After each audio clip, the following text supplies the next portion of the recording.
Halo, selamat siang. Kelompok satu siapa aja ya? Kelompok satu ada Kak Arif, eh, Kak Intan, Kak Riri, Kak Gina, Austin, sama Steven, Pak. Yang masuk baru Austin. Yang masuk baru saya, Kak Gina, Kak Riri, Pak. Ya, eh,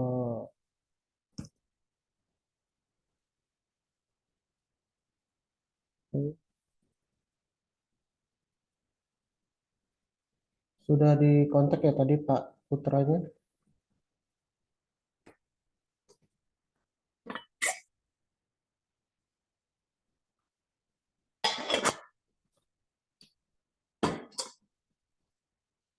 Untuk yang nge-host siapa?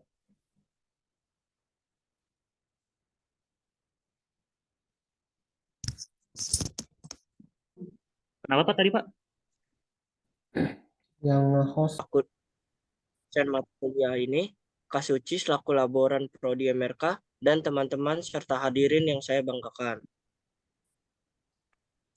Puji syukur senantiasa kami panjatkan kepada Tuhan Yang Maha Esa, karena atas izinnya kita dapat dipertemukan walaupun tidak secara langsung, melainkan via Zoom. Namun, begitu besar rasa ingin tahu kita tentang topik startup business developer. Tidak akan surut, tapi semakin semangat dan semakin antusias. Sebelumnya, perkenalkan, saya Steven selaku moderator pada acara hari ini, dan saya ingin menyampaikan susunan acara kita. Yang pertama, pembukaan, yang kedua penyampaian materi dari narasumber, yang ketiga tanya jawab, keempat kesimpulan dari notulen, yang kelima ada foto bersama, keenam penyerahan cendera mata, yang ketujuh penutup. Selanjutnya untuk sesi materi langsung saja kita berpindah kepada host kita, Kak Arif Prayoga. Kepada Kak Arif, waktu dan tempat saya persilahkan. Assalamualaikum warahmatullahi wabarakatuh. Selamat siang. Salam sejahtera untuk kita semua. Om Swastiastu, Shalom, Namo Buddhaya, dan salam kebajikan. Semoga di hari yang cerah ini semua kita bisa mendapatkan banyak ilmu dari Pak Tata Putra Tansya yang tentunya itu sangat bermanfaat nantinya untuk kita selaku mahasiswa dan teman-teman lain ketika terjun di dunia konstruksi. Kita lanjutkan kepada Bapak, dipersilakan waktu yang seluas-luasnya, Pak. Kita di sini santai aja, enjoy aja, Pak. Jangan terlalu tegang-tegang juga, takutnya nanti yang iya, yang masuk bukannya materi takutnya, Pak. Malah ntar teman-teman di sini takutnya tegang duluan gitu jadinya, Pak. Ya, kepada Bapak, waktu dan tempat dipersilahkan, Pak. Oke, terima kasih kepada moderator ya, Arif dan Steven. Saya mengucapkan ucapan terima kasih pada Pak Hansen, Ibu Susi, dan Pak Ferdinand ya, diberi kesempatan ini kepada saya untuk mengisi perkuliahan di bidang entrepreneur. Assalamualaikum warahmatullahi wabarakatuh. Waalaikumsalam warahmatullahi wabarakatuh. Salam sejahtera buat kita semua. Tadi saya udah koordinasi sama Pak Einstein. Ini adalah penyajian materi bagaimana di dunia konstruksi, khususnya di developer, begitu ya Pak Einstein ya. Nah, jadi saya mencoba untuk berbagi pengalaman. Kebetulan kita sebelum menjadi dosen ya, jadi kemarin ada teman dari adik-adik semua dan saudara-saudara semua menyampaikan ke saya untuk menyampaikan materi ini. Nah, kebetulan saya sebelum jadi dosen praktisi ya, jadi mungkin pertimbangannya seperti itu, karena saya pikir masih banyak yang lebih bagus daripada saya gitu Pak. Itu Pak Sen ya, Pak Ferdinand, Bu Susi, izin ini share screen. Silakan Pak.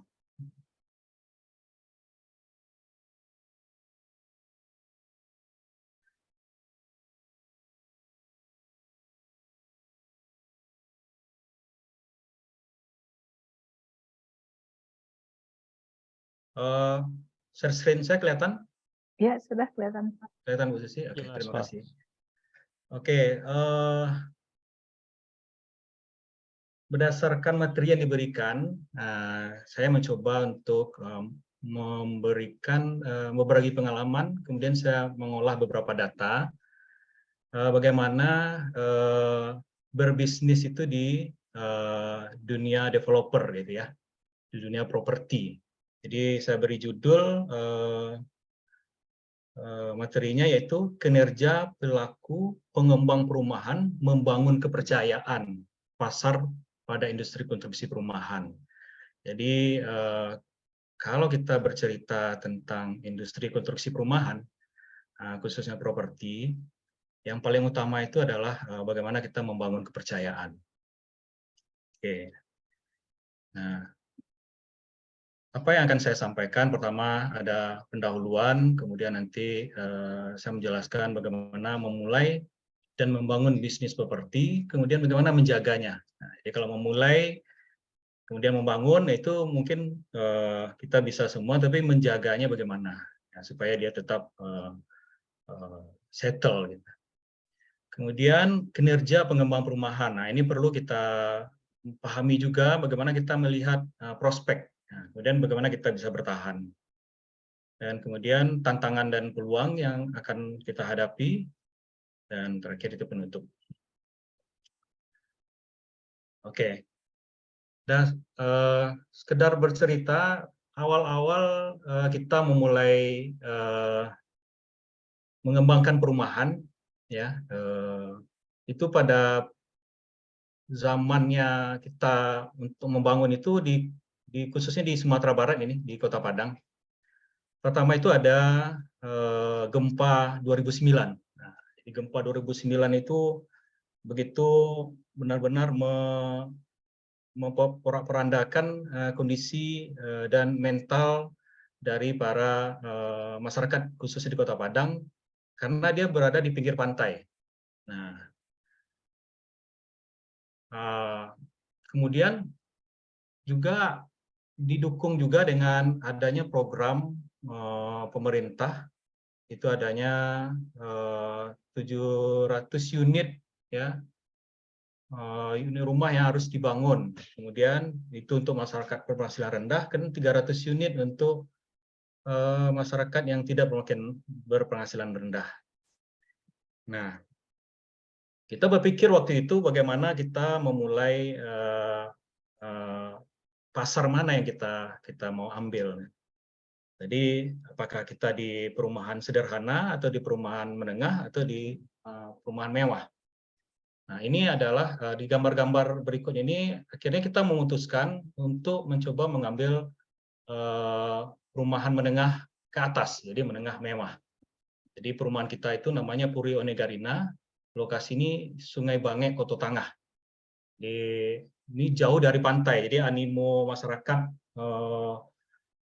bahwa pantai itu berbahaya, maka kita mencoba menangkap persepsi itu, kemudian kita coba kembangkanlah perumahan di daerah yang jauh dari pantai. Nah, sedikit tentang Puri Onegarina.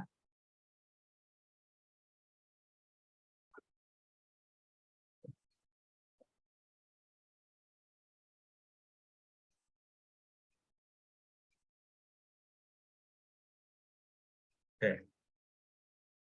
Perumahan Puri Onegarina itu kita kembangkan dengan set itu sekitar 3,4 hektar. Jadi ini kondisi realnya sekarang, memang ada beberapa kafling yang masih kosong.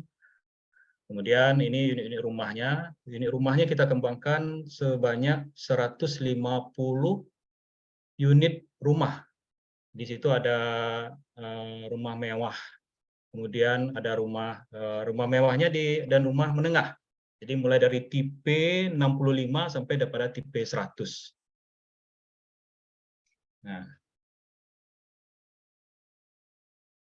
Nah, tentu banyak sekali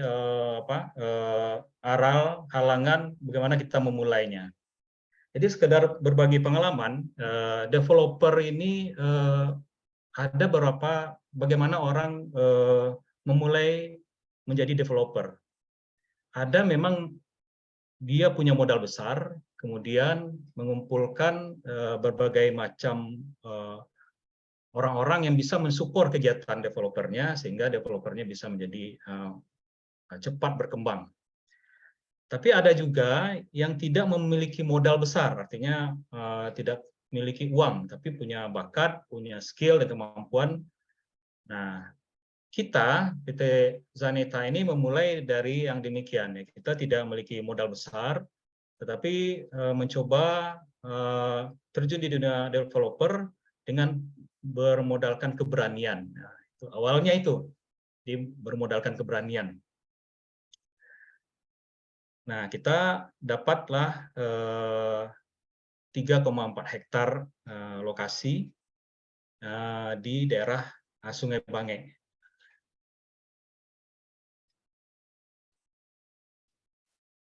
Oke.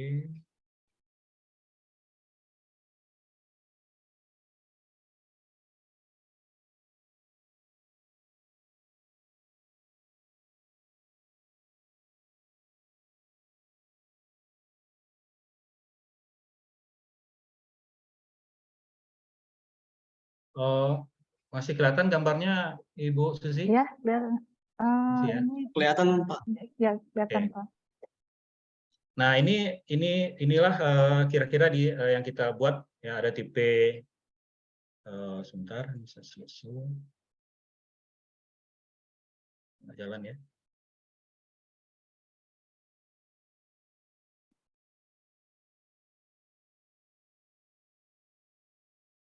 Izin sebentar ya Pak ya. Saya kayaknya ada yang setelah ini. Oh, ini.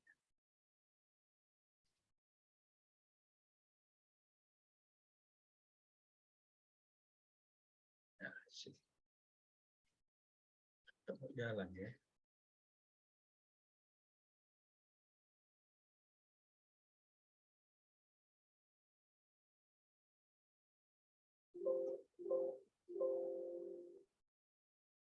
Kenapa nggak jalan ya?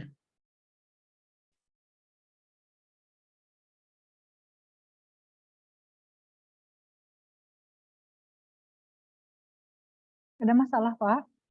Iya, sepertinya nggak jalan di sayanya nih Bu. Kenapa nih? Sebentar.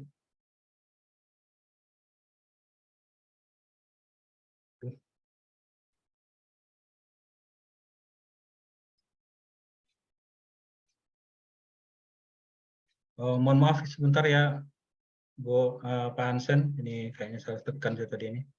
Ya Pak. No problem. Nggak apa-apa Pak, silakan Pak. Muncul dia.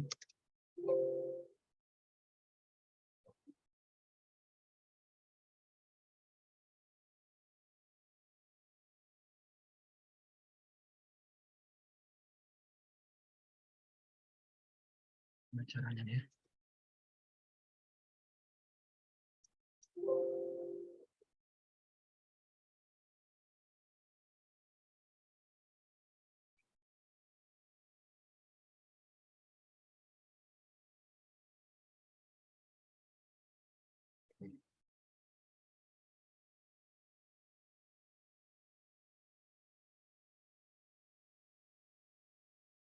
Apakah bergerak dia, Pak Hansen? Sekarang gambar rumah yang ada Gambar aja 4 Pak, ya. nggak bergerak. Oh iya, tidak bergerak dia. Ini kayaknya, oh sebentar. Oh, aturan bergerak Pak ya. Ya harusnya bergerak ini Pak. Ini kenapa nih nggak Arif bergerak ini? pakai ini enggak? Arif pakai apa?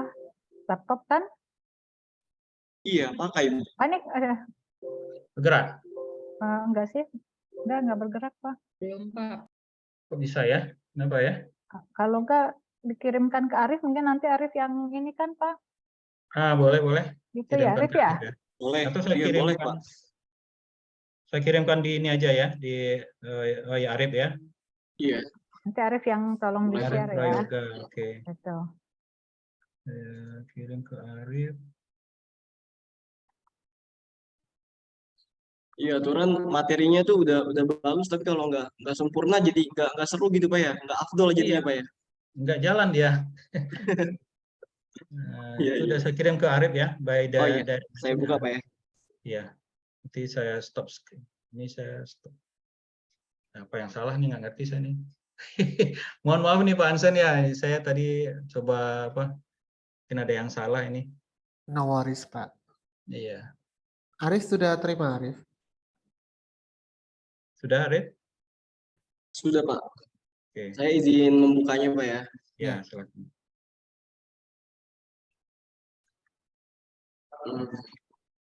Baik, saya share screen.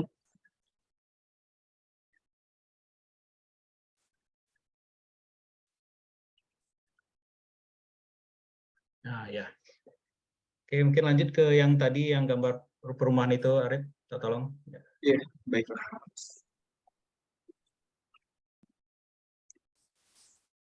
Yang ini Pak ya? Yang sebelumnya. Ya, sebelumnya. Oke, nah Yang ini ini Pak. ya. Jadi ini perumahan kita di perumahan klaster Purione Garina Sungai Bangek dengan tipe-tipenya ada tipe 60, kemudian ada tipe 150, ada tipe 80. Oke. Selanjutnya, Beb. Ya, selanjutnya. Ya, terus. Oke. Oh, ini salah kirim saya. Terus, Rit. Ya, nggak apa-apa lah. Oke. Jadi sekarang tentu kita bertanya-tanya ya, ini pengalaman kita, bagaimana kita memulai, kemudian membangun, satu lagi ya, harusnya ada menjaga ya bisnis properti. Nah, istilah saya 3M, gitu ya. Jadi apa yang harus kita siapkan? Pertama mental, itu yang paling utama sekali ya. Itu mungkin kita nggak dapatkan di bangku kuliah itu. Mental, kenapa mental ini jadi penting ya? Pengalaman kita. Seringkali kalau berbisnis di bisnis properti ini, kalau nggak kaya, kaya beneran, gitu. Jadi itu akan mempengaruhi mental kita, ya. Nggak adik-adik semua, saudara-saudara semua, kita akan mengubah lifestyle kita dan kita akan mengubah goals kita. Tadinya kita berpikir, umur 35 dapat mobil, bisa ke kampus aja atau kerja aja, misalnya seperti itu. Tapi begitu kita ada terjun di dunia bisnis, kita berpikir, naik Interjet gitu ya. Mobilnya kalau nggak Lexus gitu ya. Kalau nggak ya Palisade lah, kira-kira kayak gitu. Jadi artinya berubah mentalnya. Sementara ternyata yang kita hadapi itu masih di awang-awang ya. Itu yang pertama. Nah, yang kedua apa lagi? Ya, kalau kita memulai itu modal. Nah, modal ini kadangkala kita tidak memiliki modal, tapi kita memiliki modal dalam artian uang. Tapi kita mungkin memiliki koneksi dan memiliki skill, ya. Kemudian kita memiliki market. Nah, ini yang penting sekali, ya. Kemudian yang terakhir itu mujur. Ya. Mujur ini ya takdir jadi orang memiliki properti besar gitu kan. Kemudian keberuntungan gitu ya. Nah, itu pasti ya. Karena kita mengalami waktu kita memulai properti kita di Padang, itu kita berpikir karena ada animo masyarakat eksodus dari pantai ke daerah yang aman tsunami. Nah, itu saya berpikir kan memang kenapa kita tidak tangkap peluang itu. Kemudian ternyata dalam perjalanannya tidak kita sendiri yang berpikir yang demikian. Jadi ada saingan gitu. Saingan itu bagaimana dia berpikir? Tentu dia berpikir sama lah seperti kita. Nah, kalau dia memiliki modal lebih besar, maka kita akan, kalau kita tidak memiliki modal yang cukup, maka kita akan tergencet. Nah, maka itu penting ya. Jadi kalau kita memulainya, ya itu dulu. Tanya diri kita dulu ya, mental kita siap apa enggak. Siapnya bagaimana? Karena kita membuka lahan baru, tentu akan banyak istilah kami, bahasa Padangnya nih Pak Ansen, apa namanya itu ya, karanggo ya istilahnya. Tapi kalau mungkin ada yang ngerti ya, kalau dari orang Padang ya, mungkin ada yang ngerti.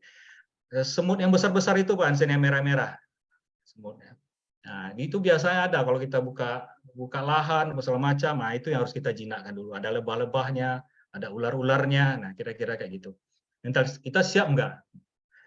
Nah, kemudian mental untuk menahan tidak mengubah lifestyle sampai break even point-nya terpenuhi atau sampai ada perumahan baru lagi yang akan kita buka. Nah, goals kita itu bagaimana? Apakah kita satu di perumahan atau kita ada perumahan-perumahan lain yang akan kita kembangkan? Nah, kalau punya modal ya otomatis lah. Kalau ada modal ya. Nah, sekarang bagaimana kalau kita tidak punya modal? Nah, tentu kita akan mengait orang yang punya modal. Nah, kalau bisa kita tidak mengeluarkan uang Rp1 pun, tapi orang yang memberi kita uang. Nah, di pelaksanaan bisnis properti ada 4 hal yang harus kita ingat. Satu yaitu konsumen. Nah, konsumen ini harus kita pahami benar. Ya, ada di sini saya melihatnya di poin nomor 2 yaitu modal, ya, market. Jadi kita harus tahu dulu siapa konsumen kita. Nah, itu pertama kalau kita mau mulai bisnis properti, siapa konsumen kita. Lalu kita kotak-kotak. Konsumen itu ada yang memang konsumen membutuhkan rumah, membutuhkan huniannya seperti apa. Nah, kemudian ada konsumen yang oportunis. Nah, juga kita kelompokkan konsumen oportunis, dia beli ini, nanti dia mau jual lagi. Nah, itu oportunis konsumen. Kemudian kita juga harus memahami karakter konsumen. Nah, ini penting juga karakter konsumen ini yang sering membuat persoalan-persoalan di kemudian hari. Pertanyaannya, Pak, maksudnya seperti apa? Nah, seperti ini. Di daerah-daerah tertentu ada konsumen itu ada uang, ada barang, nah, seperti itu. Nah, kalau kita misalnya ada konsumen yang tidak peduli dengan demikian, ya, misalnya seperti oportunis konsumen yang berinvestasi, maka dia tidak akan peduli ada uang, ada barang. Yang penting dia sama mereka adalah bagaimana pengembangannya nanti, kira-kira seperti itu. Nah, ini harus kita pelajari di awal. Jadi kalau konsumen mandiri, nah mungkin ya seperti ini, misalnya tadi contohnya di Padang tadi, eksodus dari pantai ke pegunungan karena terhindar dari tsunami. Nah, konsumen mandirinya adalah orang-orang yang benar-benar mau memiliki rumah. Jadi dia tidak peduli, yang penting dia dalam pikirannya selamat, dia dapat rumah. Nah, untuk semua karakter-karakter konsumen ini, ya, kelompok-kelompok konsumen ini ada konsumen mandiri, oportunis konsumen, karakter konsumen, yang harus kita, ini sengaja saya besarkan, harus kita ikat dengan kontrak dan perjanjian jual beli. Nah, ini yang paling penting, kontrak dan perjanjian jual beli. Karena membangun properti itu tidak sama seperti kita membeli mobil, gitu. Berbeda. Kalau orang membeli rumah, nah, apalagi kalau rumahnya itu sistem inden. Ya, sistem inden ini artinya rumahnya belum ada, tapi udah dibangun.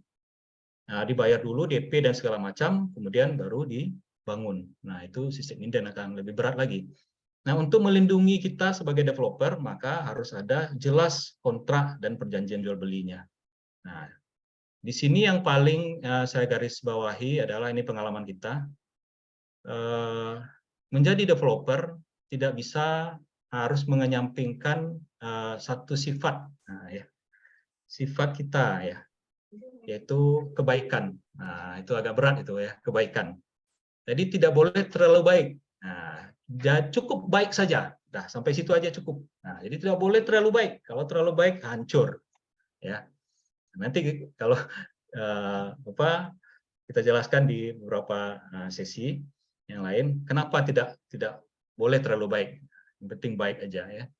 Nah, yang kedua, apalagi regulasi pemerintah. Nah, harus ada legalitas. Kita harus tahu itu legalitas yang penting bagaimana properti.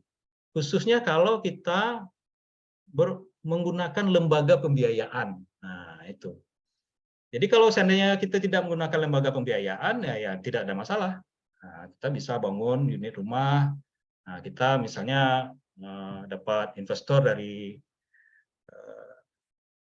Amerika sana misalnya, ya, tidak berpikir dana, nah, maka boleh. Tapi kalau kita menggunakan lembaga pembiayaan, poin nomor 3, maka perlu legalitas. Harus mengerti peraturan-peraturan dan kebijaksanaan, kemudian tahu peluang-peluang seperti kuota rumah subsidi dan seterusnya. Nah, lembaga pembiayaan kita harus mengerti juga kebijakan bank, investor, dan skema-skema lain yang berhubungan dengan dukungan pembiayaan. Nah, yang terakhir itu yang perlu juga harus kita jaga adalah kinerja developer. Nah, kinerja developer itu meliputi reliability, responsiveness, agility, supply chain cost, dan supply chain asset management. Kita tolong Arif selanjutnya. Ya, selanjutnya. Oke. Berdasarkan hal di atas, maka kita bisa bagaimana kita menjaga kinerja kita sebagai pelaku pengembang. Pertama, kita harus memiliki keandalan, kemudian kita memiliki ketanggapan, kemudian kita memiliki ketangkasan, kemudian kita mengerti ya biaya rantai pasok yang akan muncul, kemudian kita juga mengerti bagaimana memelihara manajemen aset rantai pasok kita. Oke, lanjut Arif. Nah, ini salah satu contoh di Kota Padang bagaimana kinerja perumahan di sana. Nah, yang bagus itu masih perumahan mewah ya, karena disupport dengan dana yang kuat. Kemudian ada perumahan menengah. Perumahan menengah di Kota Padang nilainya performanya itu agak rendah ya, di bawah 50%. Kemudian perumahan sederhana 50%. Nah, kenapa demikian? Karena ini kalau perumahan sederhana itu dia disubsidi oleh pemerintah. Kalau perumahan menengah tidak. Nah, biasanya pemain di sini tanggung gitu ya, modal tanggung, semua tanggung gitu ya. Nah, kemudian kalau perumahan mewah itu 60% ya biasanya pemainnya modalnya kuat, khususnya dari segi fundingnya. Oke, lanjut Arif. Nah, tantangan kita dalam perumahan tadi, nah seperti tadi ya. Nah, setelah COVID, nah ini sekedar bersejarah ya. Kita memulai perumahan Puryo Nagarina itu tahun 2012. Kemudian berbagai macam tantangan kita hadapi. Pertama sentimen ya, sentimen juga ada. Waktu itu ada Pilpres ya. Jadi tidak kita pungkiri ya. Waktu Pilpres itu pilihan antara nomor 1 dan nomor 2 itu mempengaruhi. Nah, itu tantangannya. Kedua, COVID ya, COVID. Habis itu COVID. Sehingga yang para developer ini, khususnya developer yang rumah mewah itu pada tiarap semua. Oke, kemudian sekarang new normal. Nah, di new normalnya kita mencoba untuk mensiasati bagaimana kita bisa bertahan. Oke. Yang kedua, kita mencoba menggali yang tadi saya sampaikan, konsumen. Jadi kalau karakter konsumen kita garis bawahi, yaitu bagaimana karakter konsumen ini seperti contohnya misalnya konsumen itu mereka kan punya perkumpulan. Nah, itu yang kita sasar gitu. Misalnya dokter-dokter misalnya, atau orang-orang kaya baru kayak Pajero Club gitu ya, misalnya seperti itu ya. Nah, kemudian tantangan berikutnya itu lembaga pembiayaan. Nah, itu makin setelah COVID itu lembaga pembiayaan sangat berhati-hati sekali. Nah, kemudian desain. Nah, sekarang ini desain wah luar biasa ya dengan teknologi yang terbaru. Dan yang terakhir itulah kinerja developer. Nah, jadi setelah COVID itu memang rata-rata developer yang bergerak di menengah ke atas itu tiarap ya. Tapi yang subsidi masih berjalan dengan baik. Oke, lanjut, Arif. Nah, peluangnya apa? Nah, peluangnya sekarang itu era revolusi industri, mungkin udah 5.0 ya, sama masih ketik 4 tadi. Nah, ada startup, ada aplikasi, ada BIM, ada virtual system, dan seterusnya. Jadi kita bisa lebih mudah mengembangkan. Sekarang udah ada EA juga gitu ya, mengembangkan produk kita. Konsumen ya, konsumen itu kita tadi berdasarkan karakter itu ada sosial budaya, ada tingkat ekonomi, pendidikan, latar belakang, pekerjaan, dan investasi. Nah, kemudian lembaga pembiayaan, karakteristik, ini penting. Kalau kita menggunakan lembaga pembiayaan, maka di developer itu yang paling penting itu adalah kita mengerti karakteristiknya. Misal, kalau kita memakai lembaga pembiayaan itu bank, bank swasta sama bank negeri itu berbeda, karakteristiknya berbeda. Nah, bagaimana kita memahami mereka, kemudian kita memanfaatkan peluangnya. Kemudian skema pembiayaan, nah, bagaimana skema yang akan kita pilih.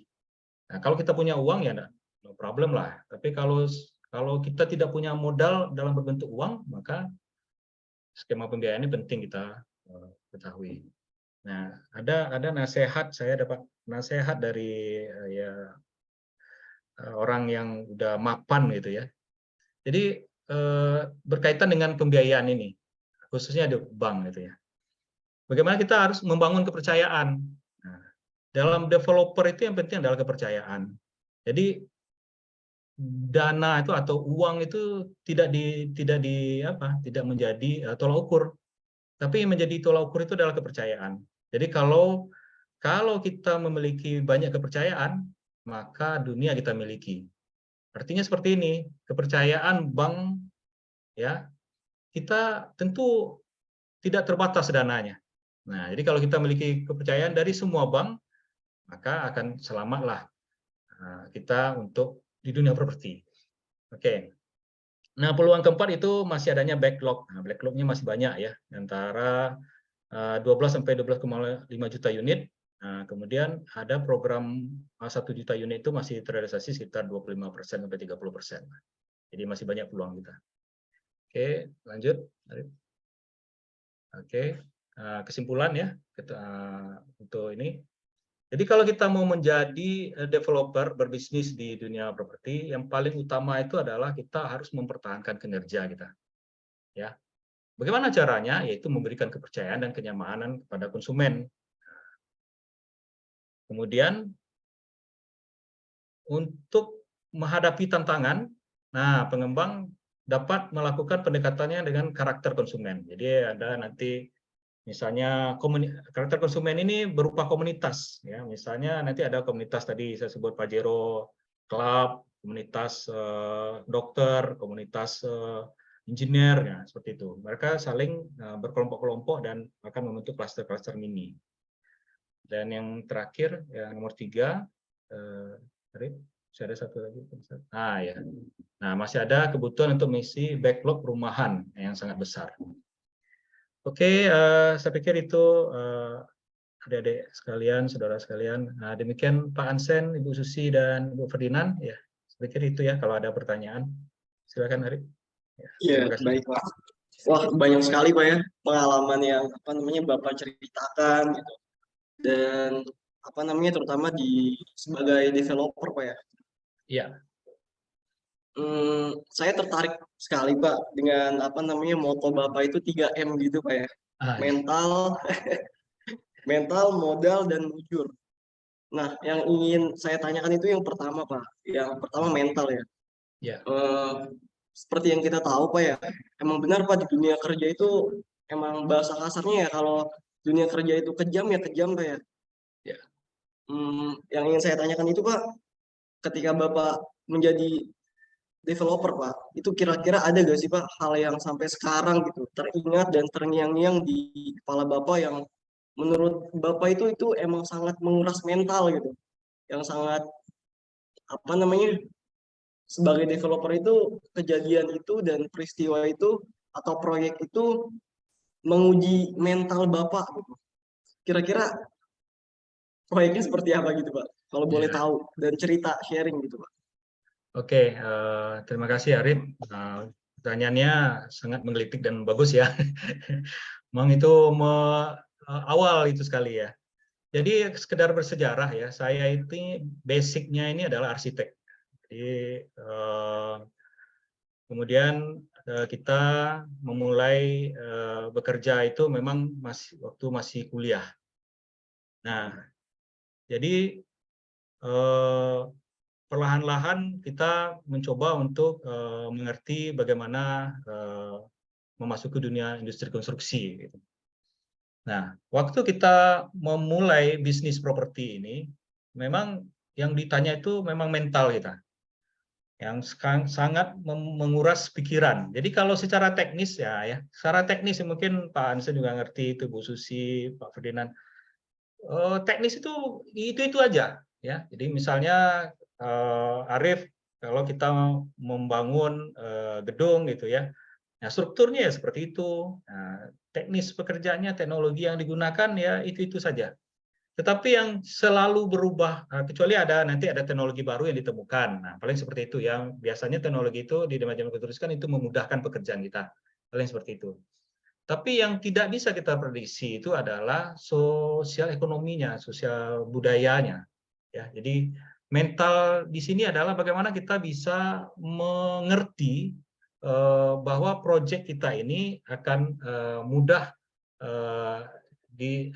dilaksanakan.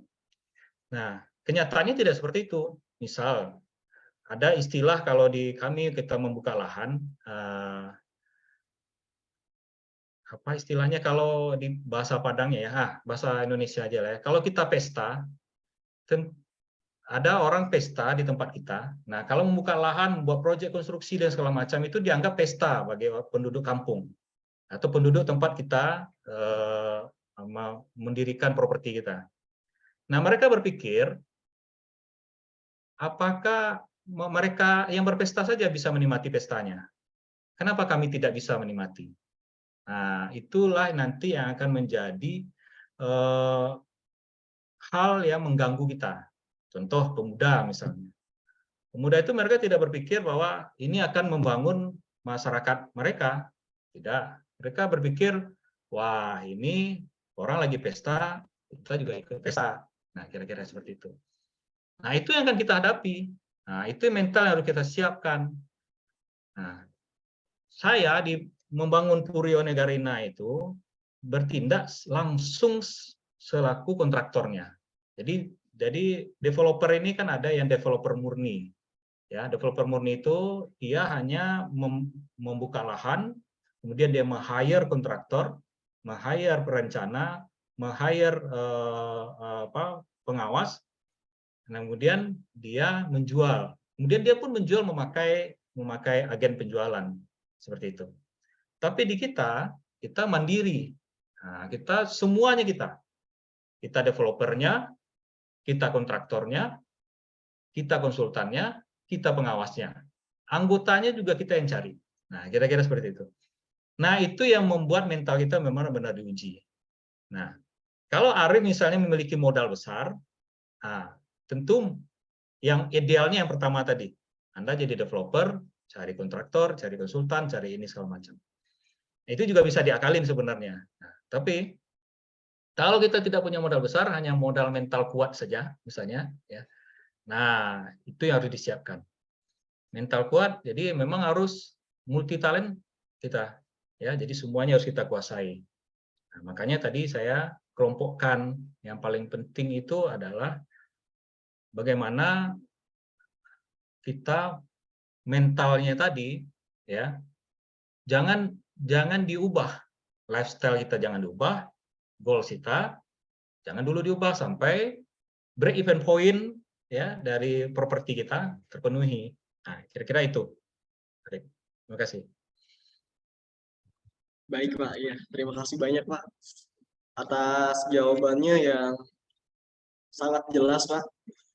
Selain pertanyaan yang pertama tadi, untuk rekan-rekan yang di Zoom meeting, kira-kira ada yang ingin bertanya? Saya ingin bertanya. Saya ada. Oke. Oh iya, baik. Dimulai dari Kak Riri ya, nanti baru Kak Fitri. Silakan kepada Kak Riri, dipersilakan.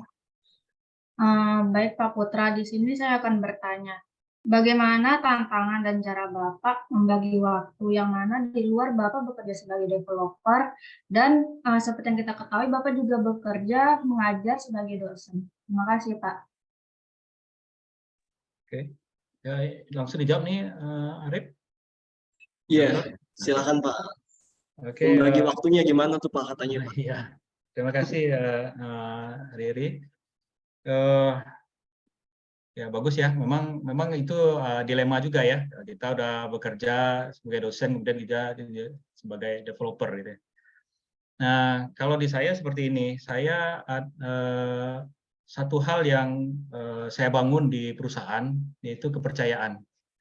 Nah, jadi bagaimana kita mempercayakan, mendelegasikan kepada anggota kita hal-hal yang dengan batas-batas tertentu. Jadi mereka kita kasih kewenangan. Misalnya ya, sudah soal pikirnya kewenangan misalnya keputusan pengambilan sampai A, B, C, dan D itu boleh.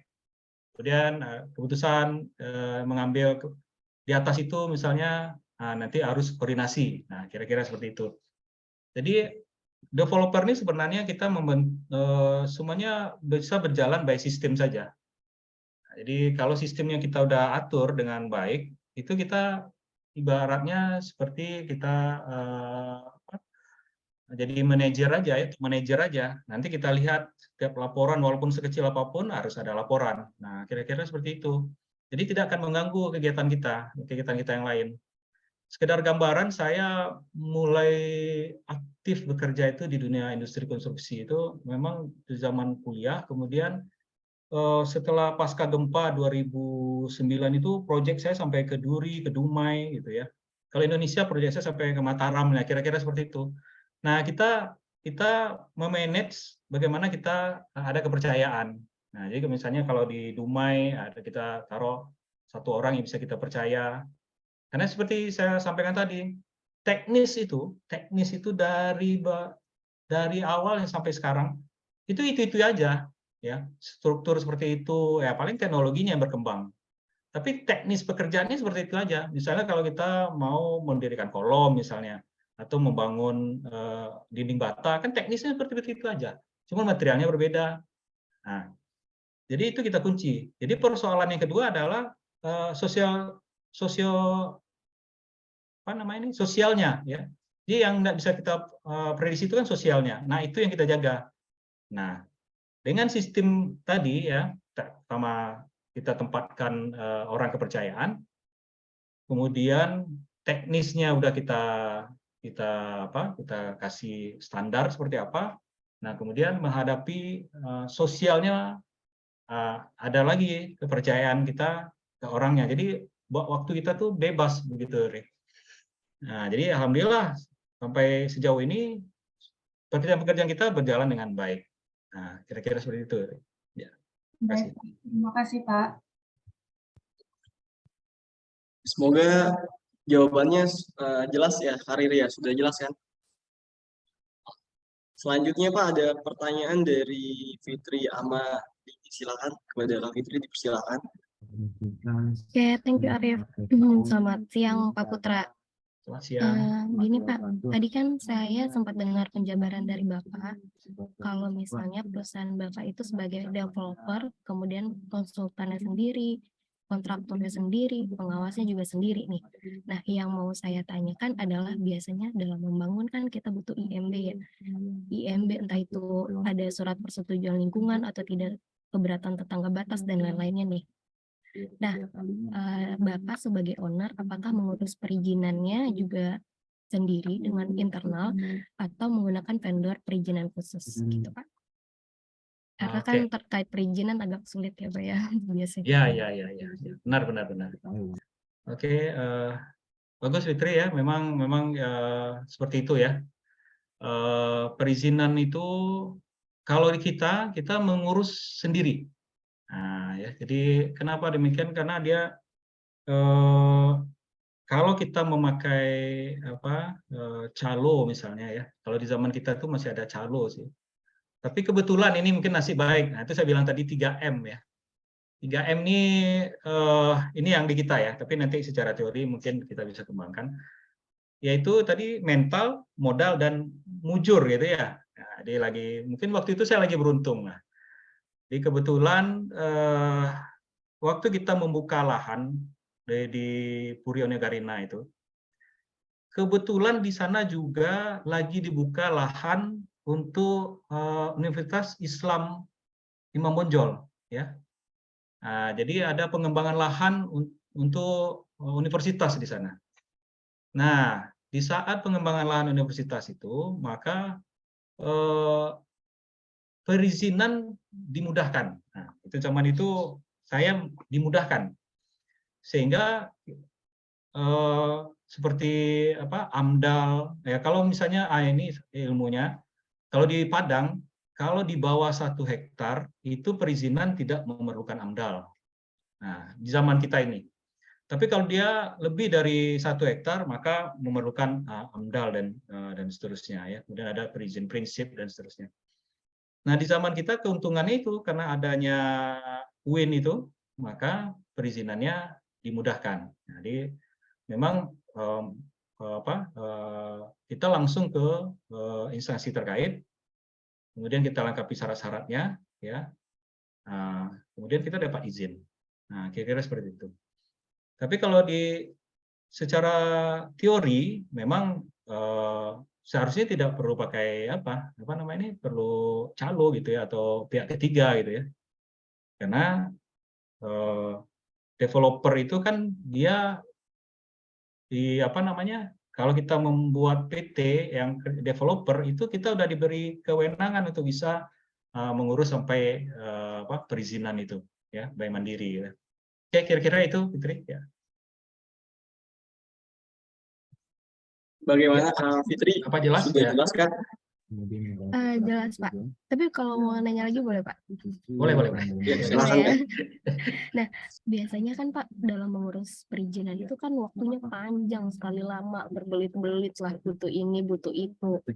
Pihak terkaitnya lagi nggak ada lah segala macam untuk tanda tangannya.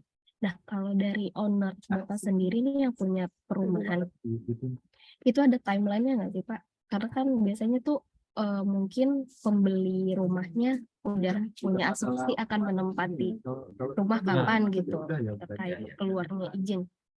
Oke. Gitu sih, Pak.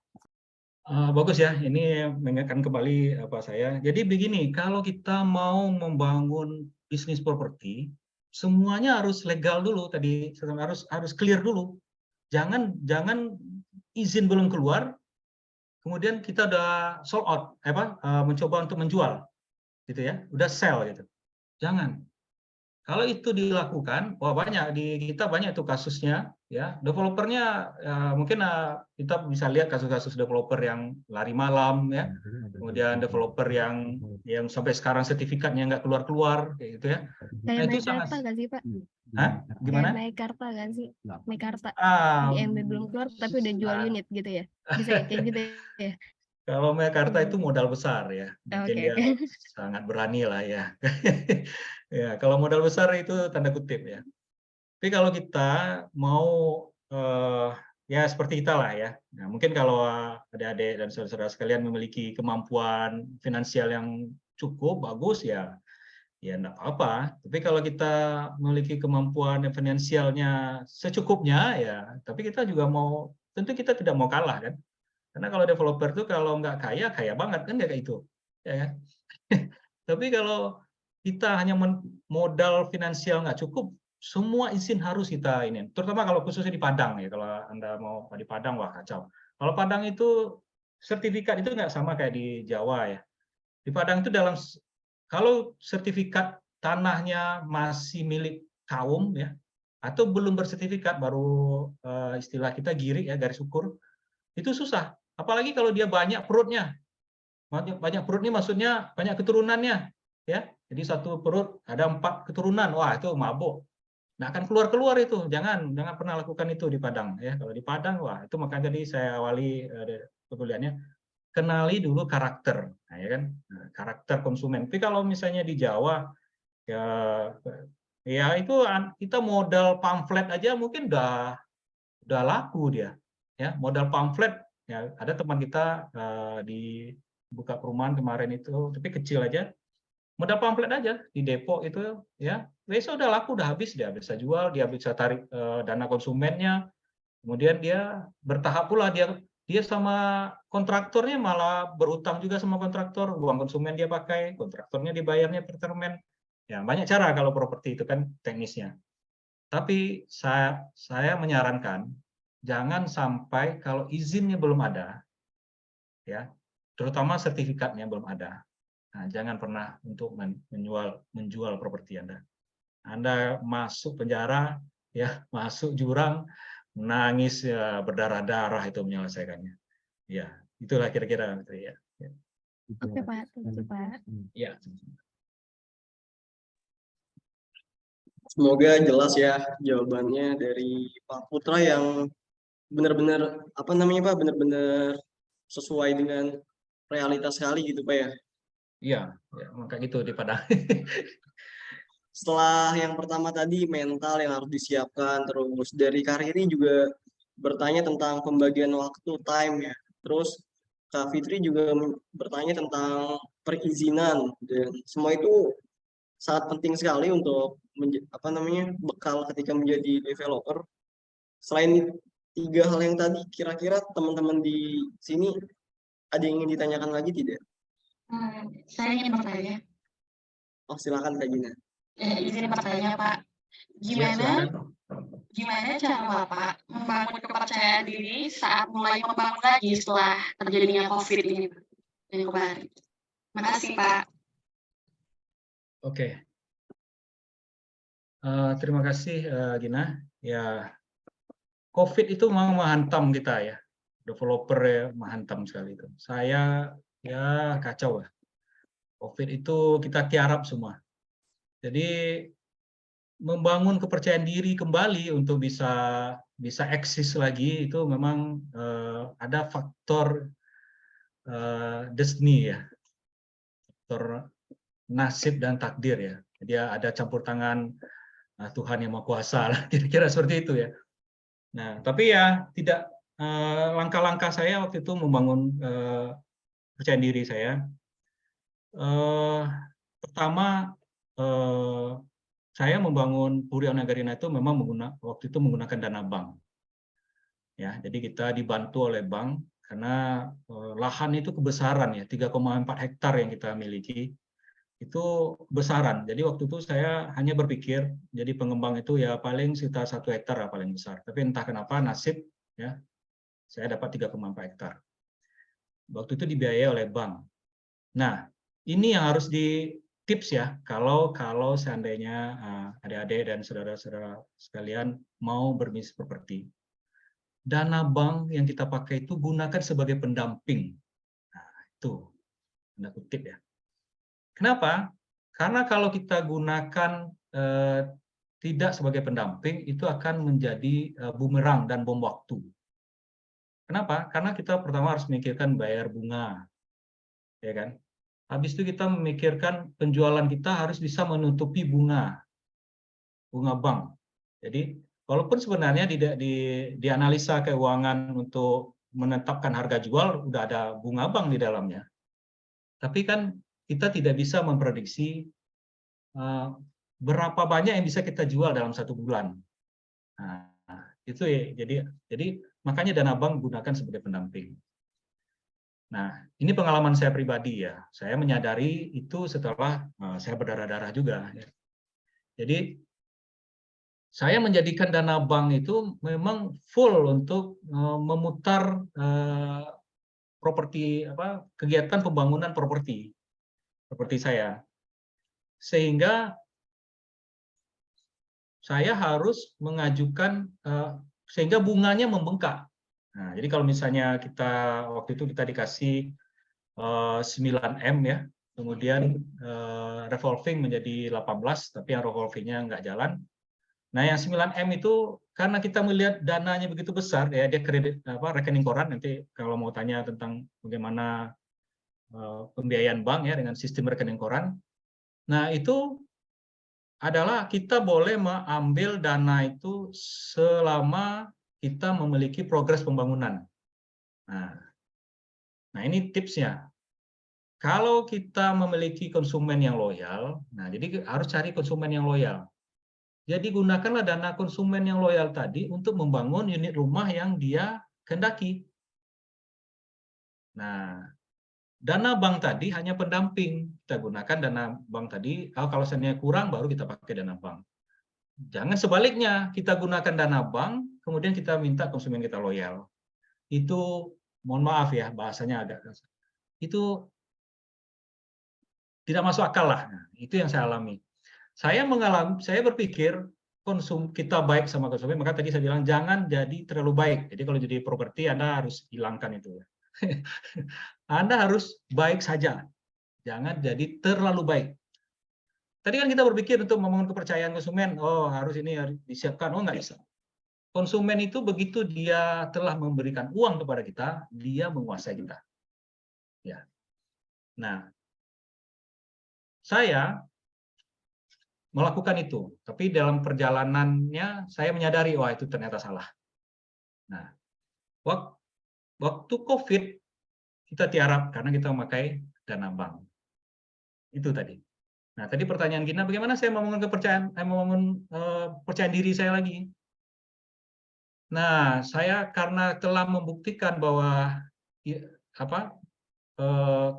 loyal kepada konsumen. Nah, saya mencari konsumen-konsumen yang bisa percaya. Nah, itu lagi. Dan alhamdulillah ya, campur tangan di atas, saya mendapatkan konsumen-konsumen yang percaya sama saya. Walaupun waktu itu banyak sekali cobaan ya. Waktu itu ada first travel. Mungkin adik-adik, ada saudara-saudara sekalian pernah dengar kasus first travel ya.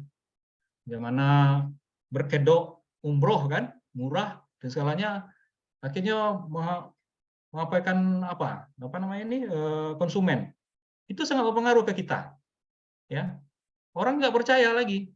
Ini yang untuk agama aja, umroh aja orang mau nipu, apalagi yang kita developer ini ya. Banyak kasus, belum lagi yang lain. Nah, dengan konsumen yang benar-benar percaya, artinya ya dia melihat sepak terjang kita dan seterusnya. Nah, loyalitas mereka kita minta, mereka memberikanlah bantuan dana ke saya sehingga saya mulai percaya diri lagi. Nah, akhirnya sistem saya ubah. Nah, sistem saya ubah tidak hanya menjual properti berupa bangunan, tapi saya ubah propertinya, saya ubah menjual kafling saja. Nah, kafling itu tidak ada risiko. Nah, jadi akhirnya kita jual kafling unit per unit. Nah, alhamdulillah selesai juga, tidak ada masalah. Saya menjalani COVID tanpa ada support dari bank. Tidak ada pengurangan bunga, tidak ada pengurangan angsuran, tidak ada pengurangan pokok utang. Jadi alhamdulillah ya seperti itu. Nah, itulah kira-kira Gina. Terima kasih.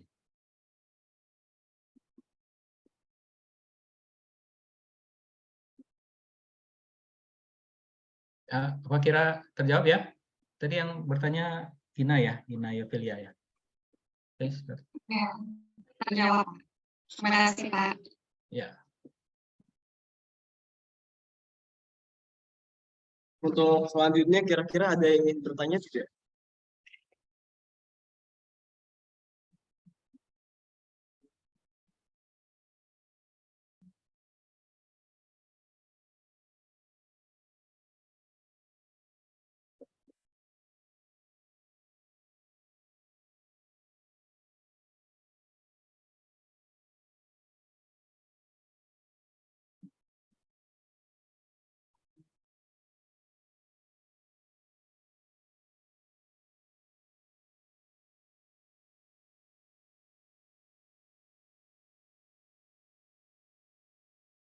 Nampaknya tidak ada yang bertanya lagi Pak ya. Kalau begitu saya aja Pak, pertanyaan terakhir ini Pak ya.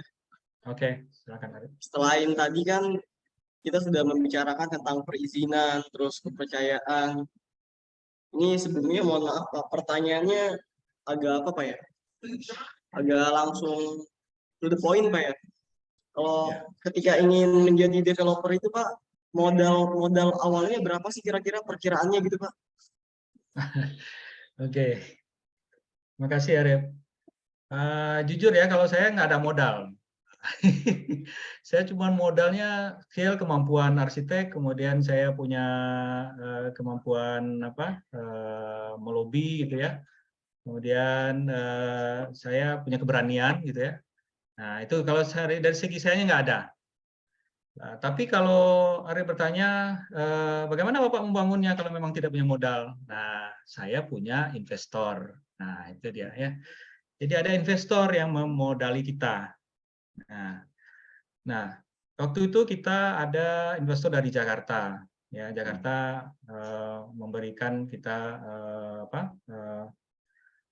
peluang untuk mengembangkan perumahan di Kota Padang. Nah, dengan isu tadi itu ya, isu bahwa ada eksodus masyarakat dari pantai ke daerah yang lebih tinggi.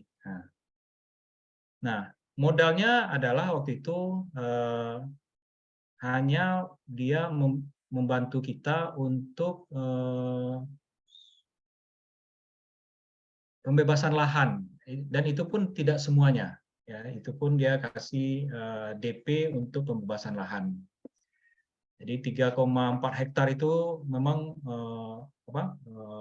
luas ya. Jadi dananya tentu tidak sedikit. Nah, dengan bermodalkan dana dari investor berupa DP ya, uang muka apalah istilahnya itu ya, untuk pembebasan lahan.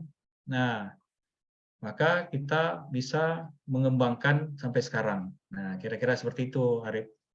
Nah, pembebasan lahan ini, nah mungkin kalau diperkirakan misalnya seperti ini, misalnya harganya 400.000 1 meter misalnya. Nah, kita kalikan berapa luasnya, kemudian kita dapat misalnya pemilih lahan butuh 30% misalnya. Nah, maka kita keluarkanlah sebanyak 30%. Nah, itulah yang dibantu oleh investor. Nah, itu tadi ya. Jadi kita belum memakai bank. Jadi dengan menggunakan investor, kita kembangkan lahan kita.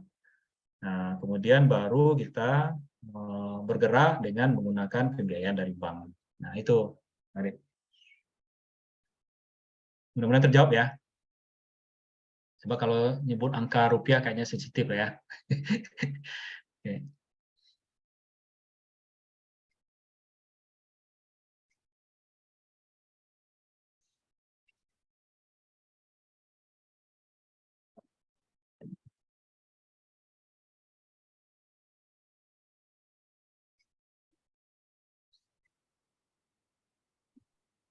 Baik Pak, sudah terjawab Pak. Oh berarti modalnya awalnya itu Pak ya?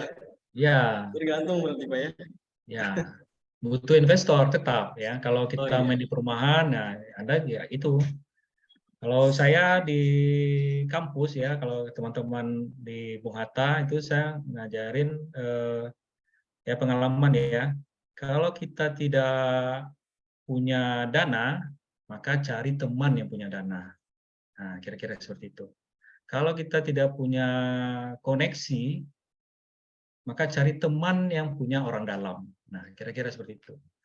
Nah, jadi memang modal tadi itu ya mental tadi ya. Anda ya itu kalau mau bisnis properti ya mentalnya dulu, tanya mentalnya. Kalau kita terlalu baik ya, suka mengasani orang, nggak usah main properti ya, nanti Anda berdarah-darah. Tapi kalau Anda ada teganya, istilah kami ya, tega ya. Teganya apa ya? Ya artinya tidak terlalu baik lah. Nah, boleh lah main properti lah ya. Oke, lanjut. Gitu ya. Baik Pak. Sekali lagi dari teman-teman sudah tidak ada yang ingin bertanya Pak ya? Ya mudah-mudahan penjelasannya bisa clear ya. Iya. Berarti setelah tadi kita membahas tentang perizinan, tentang mental, terus kepercayaan, bahkan modal pun Bapak sudah sharing Pak ya. Jadi teman-teman di sini, rekan-rekan yang bergabung di Zoom ketika nanti ingin berbisnis menjadi seorang developer sudah terbayangkan gitu Pak. Sudah terbayangkan dan tentunya sebuah bisnis itu tanpa diiringi dengan mental yang kuat dan didampingi dengan modal itu mungkin akan sulit berjalan. Sebelum saya serahkan ke moderator, di sini saya ada perumpamaan gitu Pak. Sebagai penutup saya ada perumpamaan tentang sebuah bisnis ya. Teman-teman tahu burung elang dan burung gagak bahwa satu-satunya burung yang berani mematuk elang adalah burung gagak. Dia berani sekali duduk di atas elang dan mematuk lehernya. Tapi elang tidak menanggapi. Dia tidak membalas dan tidak berkelahi. Apa yang elang lakukan? Elang itu akan membuka sayapnya dan mulai terbang lebih tinggi dan lebih tinggi ke atas. Semakin tinggi elang terbang, semakin sulit bagi gagak untuk bernafas karena kekurangan oksigen. Dan akhirnya gagak pun jatuh karena kekurangan oksigen. Dan sang elang bisa bebas kembali. Hal yang sama pun terjadi dalam kehidupan nyata. Gagak itu melambangkan semua tantangan, kesulitan dalam hidup. Bagi teman-teman di sini yang menjadi kontraktor, mahasiswa, developer. Karena tantangan itu pasti akan ada dalam hidup. Orang-orang yang seharusnya tidak berada di dalam kehidupan kita. Segala gangguan, opini yang menjatuhkan. Seperti halnya tadi yang Bapak sebutkan itu pandemi atau COVID, penghinaan, fitnah, dan hal-hal yang mengusik kita. Dan kita punya pilihan, mau melawan dengan berkelahi atau menggunakan waktu dan tenaga itu untuk terbang lebih tinggi dan melihat gangguan itu pergi dengan sendirinya. Jadi untuk teman-teman di sini, berhentilah membuang waktumu dengan si burung gagak, dengan berbagai opini itu, dengan berbagai cacian dan hinaan itu. Kesulitan itu hanya akan mengganggu kita ketika kita membiarkannya mengusiknya. Tapi kesulitan itu akan hilang ketika kita memperbesar kapasitas diri kita. Berarti yang penting itu mental dan kapasitas diri kita berarti Pak ya. Ya, betul. Semoga perumpamaan tadi bisa menjadi menjadi referensi bagi teman-teman ketika ingin menjadi seorang pembisnis, bahkan seorang developer sekalipun, pasti ada tantangannya, pasti ada rintangannya. Itu semua tergantung pada visi misi kita Pak ya. Pada moto hidup kita, pada mental kita, dan tentunya menjadi pembisnis pasti banyak pasti banyak rintangannya.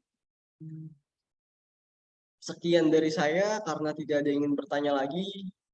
Semoga penjelasan dari beliau sangat saya berterima kasih Pak ya karena sudah menyempatkan waktunya dan sharing bersama kami. Saya sebagai MC apabila ada salah dan baik ucapan maupun perilaku saya mohon maaf. Saya serahkan langsung kepada moderatornya, kepada Steven. Kepada Steven dipersilakan. Oke, baik.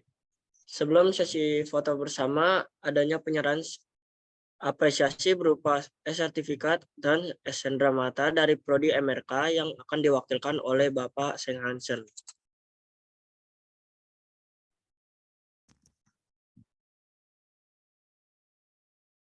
Baik, terima kasih kepada Pak Putra yang telah meluangkan waktu dan sharing ya, sharing dengan kami nih Pak Putra terkait dengan praktek ya, praktek bisnis developer di Padang.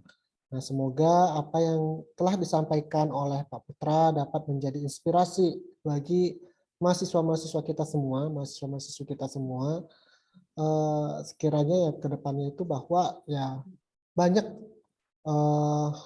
peluang bagi mahasiswa di bidang teknik sipil MRK untuk dapat menjadi seorang entrepreneur ya, construction entrepreneurs. Ini adalah penyerahan simbolis Pak Putra. Nanti akan dikirimkan Pak. Karena terima kasih Pak Zan. Ya, mohon izin ya Pak Putra ya. Ya Pak Ferdinand. Secara langsung. Baik, mungkin dapat kita foto bersama kali ya. Oke. Oke, kita dapat foto bersama. Kepada panitia, silakan diambil fotonya. Baik Pak, pada Austin silakan Austin di kode ya Austinnya 1, 2, 3 hitungannya supaya bisa bergaya kita Austin. Oke Kak. Baik, saya mengundang Bapak, Ibu, dan teman-teman semuanya untuk mengaktifkan kameranya karena kita memasuki sesi foto bersama. Untuk Steven boleh tolong oke. Baik, silakan untuk mengaktifkan kameranya.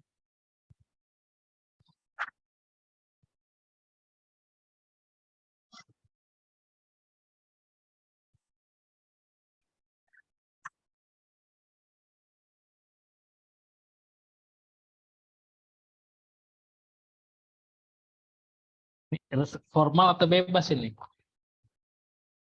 Bebas aja kayaknya Pak. Ini ada Bebas saja Pak Ferdinand. Ada Pak Lidal ini. Ya Pak Putra. Ya, terima kasih ini sharingnya ya. Iya. Ini seniornya dosen kita. Banyak belajar juga dengan Pak Putra ini. Jadi segan nih sama Pak nih. Oh enggak, saya nambah pengetahuan dari Pak Putra ini ya.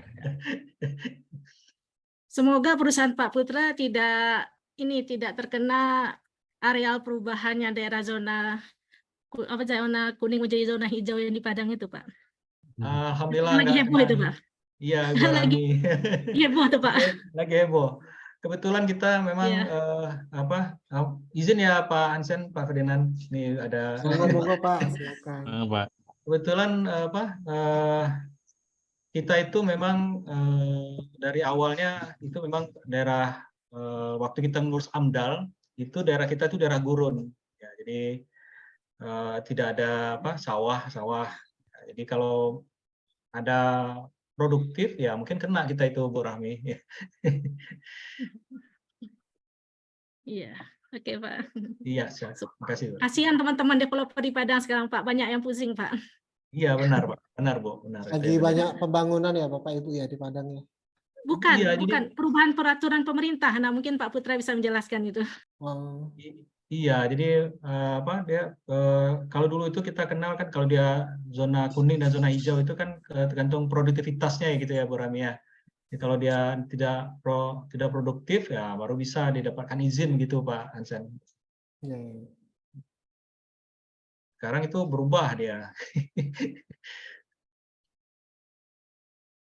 Ya. Yaitu masalah perubahan kebijakan pemerintah daerah, pemerintah pusat itu juga menjadi tantangan sih sebenarnya dari bagi praktisi-praktisi itu bagaimana fleksibilitasnya secara agile bisa mengakomodir lah. Iya benar Mas Hansen, benar. Kita hanya ininya kan ya pelaku di lapangan gitu ya. Iya. Baik, makanya terima kasih. Ya, siap. Baik, masih ada lagi yang ingin mengaktifkan kameranya? Belum ya? Belum. Ya? Ya, silakan. Baik, di slide saya ada 44 partisipan, ada 2 slide, jadi kita mulai dulu dari slide yang pertama. Oke, gayanya yuk. 1, 2, 3. Oke, slide kedua. 1, 2, 3. Oke. Baik, saya kembalikan ke Stephen. Oke, terima kasih Austin.